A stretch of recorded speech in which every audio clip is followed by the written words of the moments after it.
everyone, welcome back to my YouTube channel, Safe and Scrumptious. My name is Caroline, and this week we'll be making chia seed pudding. Chia seed pudding is one of my favorite breakfast items. It's super easy to make in advance, and it's easy to take on the go. I hope you enjoy. For our ingredients today, we have a can of unsweetened coconut milk, 2.5 cups of rice milk, 1 cup of oats, a half cup of chia seeds, a sprinkle of hemp hearts, as well as 2 tablespoons of maple syrup. So first we're going to start off with our can of coconut milk.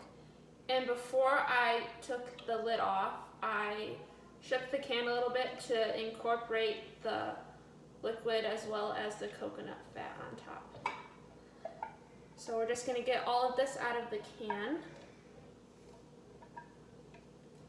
And then give it a nice stir. And then add our rice milk. And for this part, we're going to whisk it all together so it gets nice and incorporated. Now that we added our rice milk and coconut milk, we are going to add our sweetener, which is the maple syrup, but you can substitute this with agave syrup or honey. Then we're just going to mix this all together. Now we are going to add in our chia seeds and mix this all together.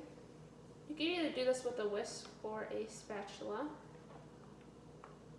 But I find if you use a spatula it doesn't get as frothy, but we'll skim the foam off before we put it in the fridge to set. So now that we have incorporated our chia seeds, we're going to add our oats.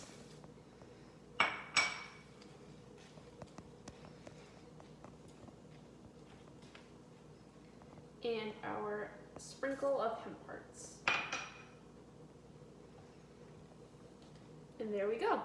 Now that we have incorporated all the ingredients, we're gonna skim some of the foam off so it doesn't mess with the texture of our chia seed pudding. This is optional, but I prefer to skim the foam off. So this took me about 5 to 7 minutes to throw all the ingredients in this bowl. So as you see, it's super fast to make, and we have skimmed all the foam off. And the chia seeds and the oats will expand to make it have a thicker texture that will be pudding-like. So we are gonna do a final mix, and then we're gonna let it sit out for 5 minutes, and then after that we'll put it in the fridge for at least 6 hours, but it's better if you make it at night and then you can have it in the morning. So it's been sitting out for 5 minutes, and we are going to give it its final stir. And then we're going to stick it in the fridge for at least 6 hours, but overnight is best. And feel free to stir throughout this process to make sure it doesn't clump up, but it should be fine. So our pudding has been in the fridge for about 7 hours.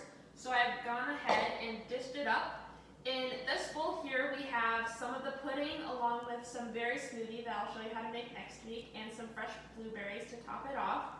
And then this version is the to-go version that I like to pre-package and grab on my way out the door on a busy morning.